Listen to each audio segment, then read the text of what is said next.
পাঞ্জাবি তারকা দিলজিৎ দোসাঞ্জ বর্তমানে ব্যস্ত তার আসন্ন সিনেমা সর্দারজি 3 এর শুটিংয়ে। কিন্তু সিনেমার চেয়ে বেশি আলোচনায় এখন একে নিয়ে বিতর্ক, কারণ এ সিনেমাতে অভিনয় করেছেন একাধিক পাকিস্তানি শিল্পী। আর সেখান থেকেই শুরু হয়েছে তুমুল ক্ষোভ, ট্রোলিং আর বয়কটের দাবি।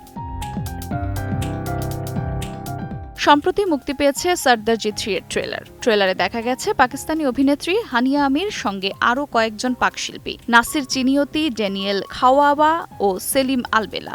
এদিকে সিনেমাটি আগামী ২৭ জুন পাকিস্তানেও মুক্তি পাচ্ছে বলে নিশ্চিত হওয়ায় আরও ক্ষুব্ধ হয়েছেন ভারতীয় দর্শকদের একাংশ।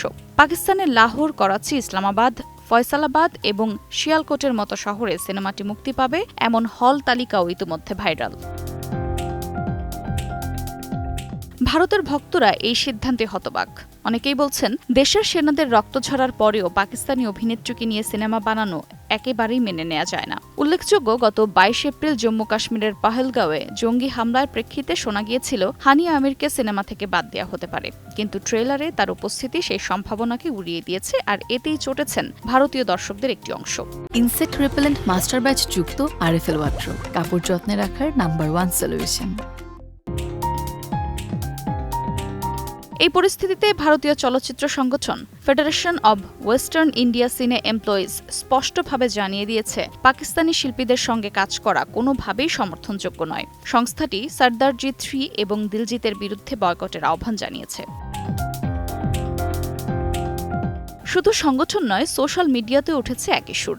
ইনস্টাগ্রামে দিলজিতের সাম্প্রতিক পোস্টের নিচে জমে উঠেছে বয়কটের মন্তব্য। কেউ লিখেছেন, লজ্জা করুন দিলজিৎ। কেউ আবার লিখেছেন, দেশ আগে, আপনি একজন ফ্যান হারালেন।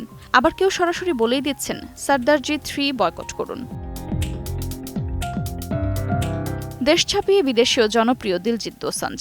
কিন্তু এই পরিস্থিতিতে দর্শকদের একাংশ তার অবস্থান নিয়ে চরম হতাশ। পাকিস্তানি শিল্পীদের সঙ্গে কাজ করে এবং সেই সিনেমা সীমান্তের ওপারে মুক্তি দিয়ে দিলজিৎ এই বিতর্কে পড়বেন, এটা বোধহয় তিনি নিজেও ভাবেননি। আফরোজা মৌটুসী, সময় সংবাদ।